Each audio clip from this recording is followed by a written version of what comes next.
I want to start with something that if it's already been covered, I want to reiterate. If it hasn't, I want to make sure it comes up. So one of the most important parts of these applications is ensuring that you're in the right category. Has that already been talked about? Have y'all spent some time on that? Probably not enough time. Okay. We did mention it, but yeah. I won't belabor the issue too much, but folks, that is vital.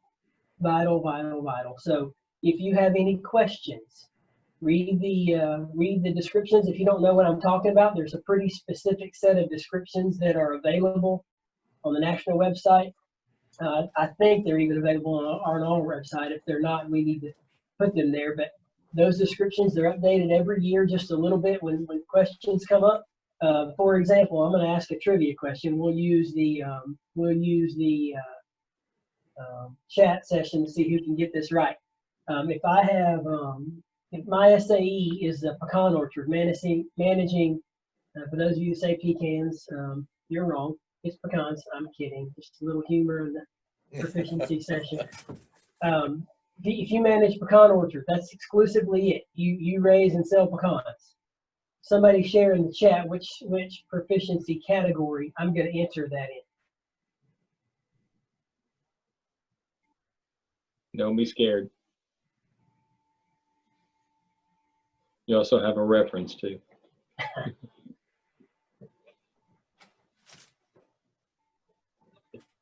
Okay, you got 2 answers pretty quick that are fruit production, 3 answers pretty quick that are fruit production.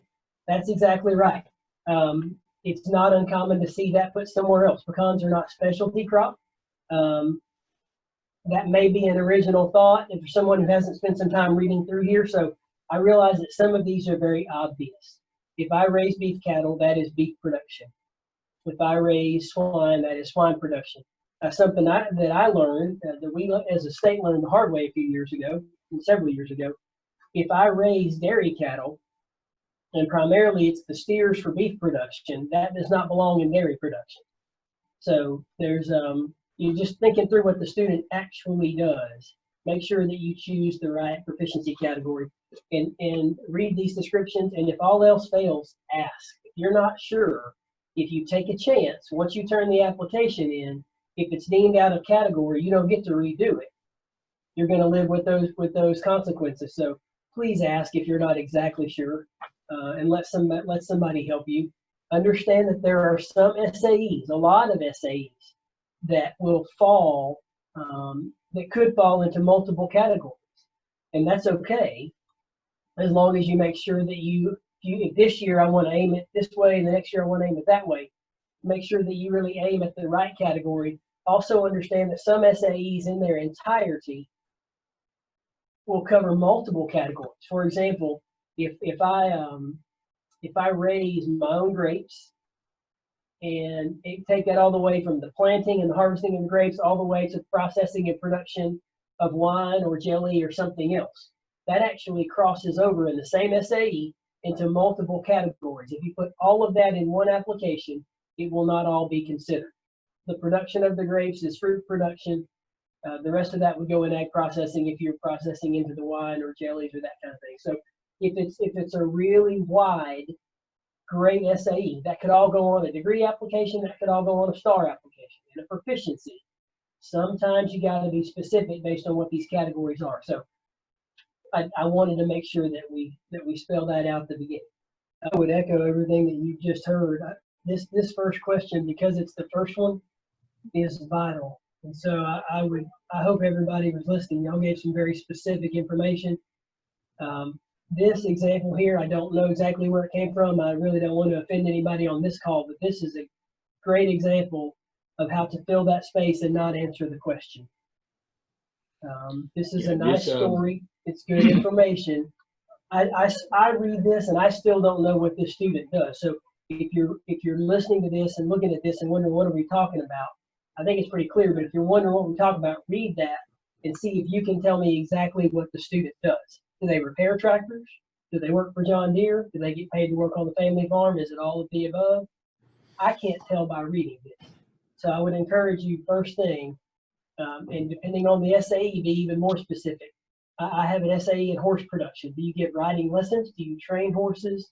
Do you raise and sell your own horses?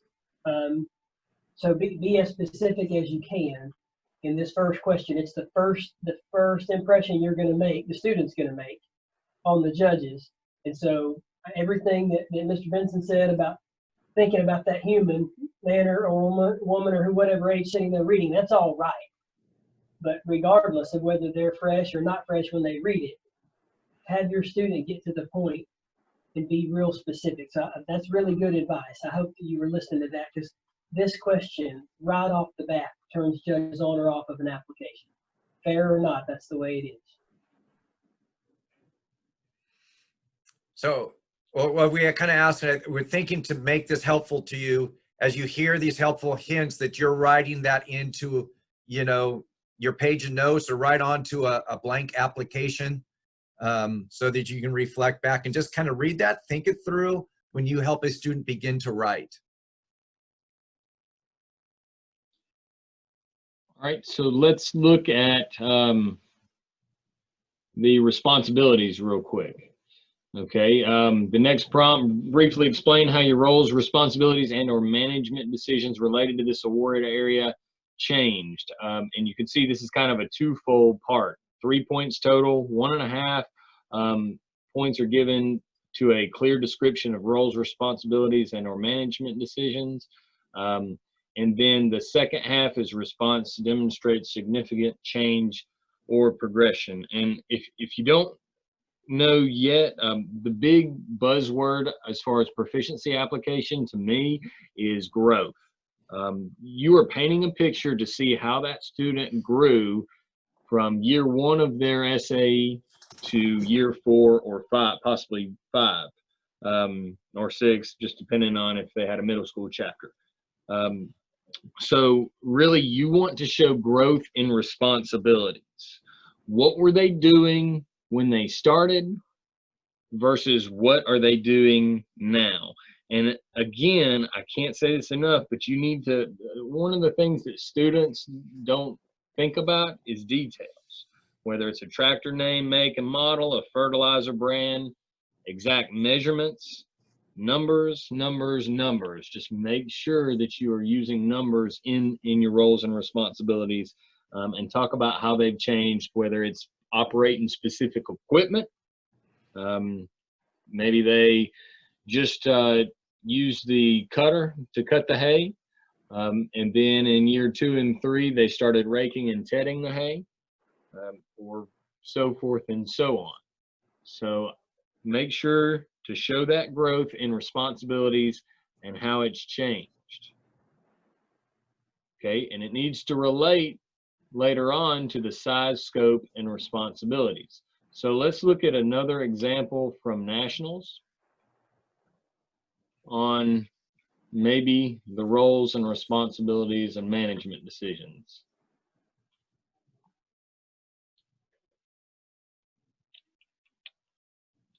I'll give you all a second to read that.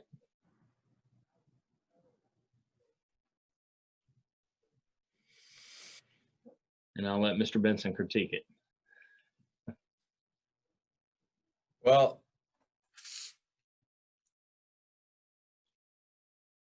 one of the things I think it's important in writing this to this prompt is, you know, I focus on the word change. Okay, and so you need to set it up so that you express that there is a big change going on, and that's what's going to score you points. So, and to describing the change, it's always good to say, you know, in the beginning, you know, when I first started my SAE, I was limited to be able to perform the skills. I was limited in being able to develop the nutritional plan or being able to fit. And I received help from my father, and that's, or my ag teacher or my mother. And then at the end of the answer, you know, it's like you want to say that I have developed these skills over, you know, my roles and responsibilities have changed, and I am now able to do all these things. And I guess I'm being kind of not saying that real smoothly, but I think you need to set it up to say that I didn't know much, I couldn't do much, and now I can do quite a bit, and I feel confident in what I do. That's where you kind of, the mindset where you start and where you end. Okay, so this one here says, there are two major changes in my roles and responsibilities throughout my SAE. My first was the transition from being a student, learning everything I could from my research and experimentation. To me, it doesn't set it up to really kind of show the progress over time.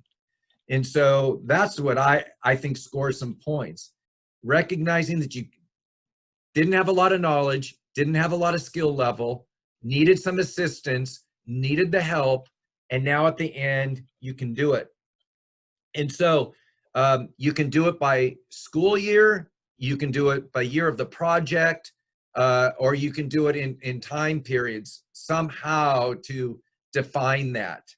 And so, you know, if you followed your mentor around and they showed you how to do everything in the very beginning, and then by the second year, you were able to diagnose diseases when your animal's not feeling well. By the second year, you're able to now develop your own nutritional plans. By the third year, you were calculating weight gains and adjusting feeds with supplements. Or by the third year, you were, you know, let's say you started off by just putting the bull in the pasture. But somewhere along the line, by your second and third year, you are reading EPDs and making decision off performance data. And then you took a class in artificial insemination. And by this time you're a senior, now you're breeding your own cows with bulls that you selected. That really shows your management decisions have changed completely over the period of time. And that's what scores a big point value to me, is seeing the change. Yeah, and I think too, not just looking at what these are worth, but kind of like Mr. Lashley talked about in the first one, in the first prompt, this is all setting up stuff for later. So, you know, maybe when you're looking at the hours in a placement from year to year where you're listing the responsibilities, you're also seeing it there to kind of verify what the student has already initially talked about. You can go and look at that and say, oh yeah, wow, they did add skills as they went along. And of course, that's where you would show growth as well. Brandon, I would echo that. If you have not spent much time with these applications, or even if you have, this particular question and answer on a placement SAE, and even on an entrepreneurship, but specifically on a placement SAE, when you get to the portion where you're listing out the specific hours and the SAE responsibilities, that page and this really ought to align. If they don't, that's a pretty big red flag to a judge. You have more space to do different things on each one, so they don't need to be identical. But if all those specifics that Mr. Benson just mentioned, they need to be outlined here, and then it needs to be paralleled and mirrored on the SAE pay, that portion where you list your hours and specific responsibilities. If there's a difference in those two, it really discredits the application. Melissa, I do think that was a good question also about, you know, if you've had a kid that was proficient by the time he got into high school on that operation. Did Mr. Lashley's response kind of answer and clarify what you were asking?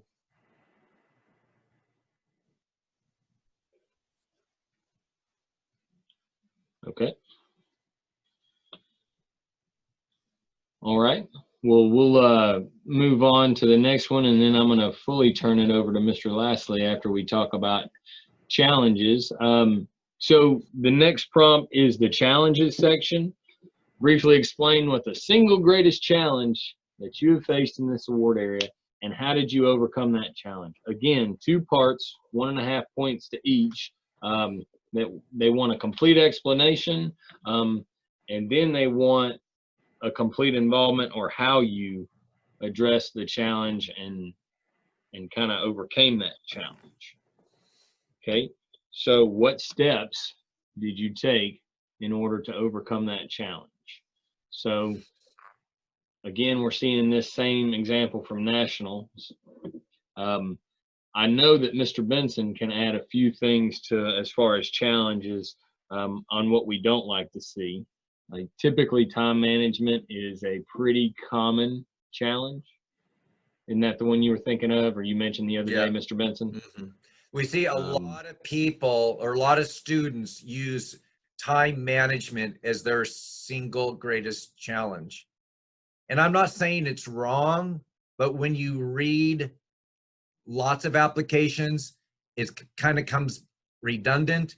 And I guess the way that you get yourself out of that is by answering, explain like why it's a challenge, number one, because you're so involved with school activities and sports and all. But, when you put time management because you like to hang out with your friends, which we have read, it's like, okay, that to me kind of weak, but even with time management, you have to have a really good plan that has been in place that to show how you overcame that situation. Another problem that I see sometimes, it says the single, that means one, your single greatest challenge. And people start to bring in different things with that. So it's one challenge. It's the greatest challenge that you have. And so I'm just saying that time management is seen a lot.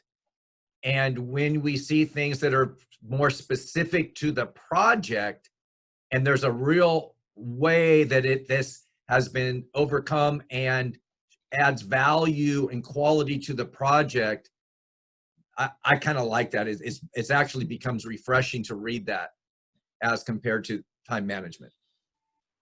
So why don't y'all type in some other things that you've used or your students have used for the greatest challenge in the text box? Why don't you give us some other examples? Because I think a lot of the times the kids get to scratching their heads and can't remember. So why don't y'all give me some examples in the chat box? The single greatest challenge your student faced. Okay, needing quota on a job site. we might see dealing with COVID a lot. Yeah.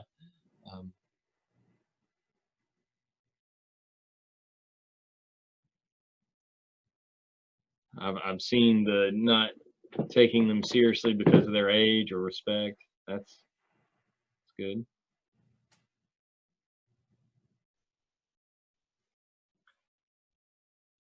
And that's kind of one of the things that Mr. Benson was alluding to is trying not to, time management is overused.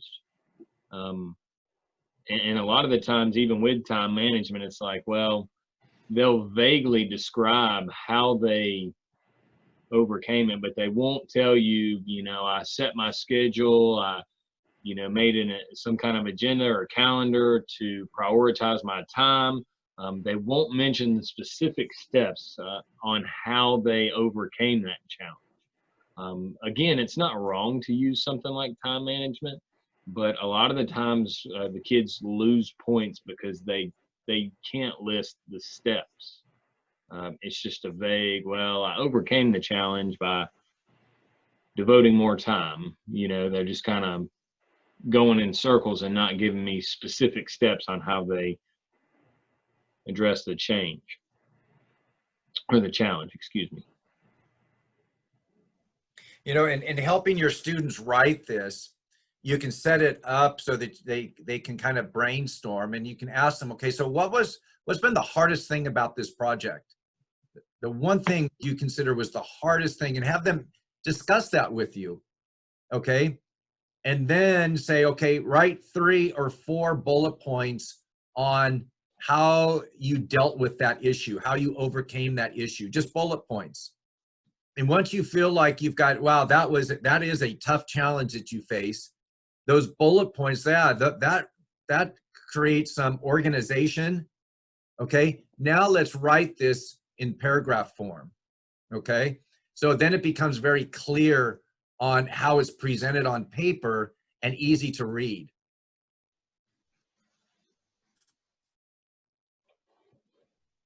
All right, so I had some good examples. Mr. Lastly, did you want to add anything to that?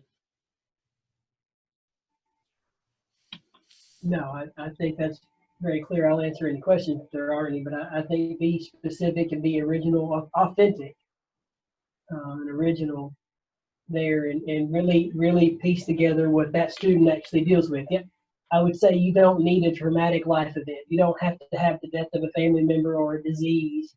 Those things are, they're obviously relevant, and if they happen, then fine. But you don't need necessarily a tragic story or event like that. Just think through what, for that student in that time, what really makes it harder for them to get that SAE accomplished. And list that. It could simply be, I'm not 16, relying on somebody to drive me to the work site, and that's not always easy. That is an actual challenge for that student.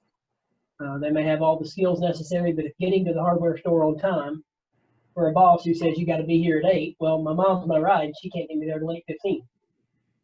So those are the kind of things that could work depending on your situation, but be specific and authentic to that student.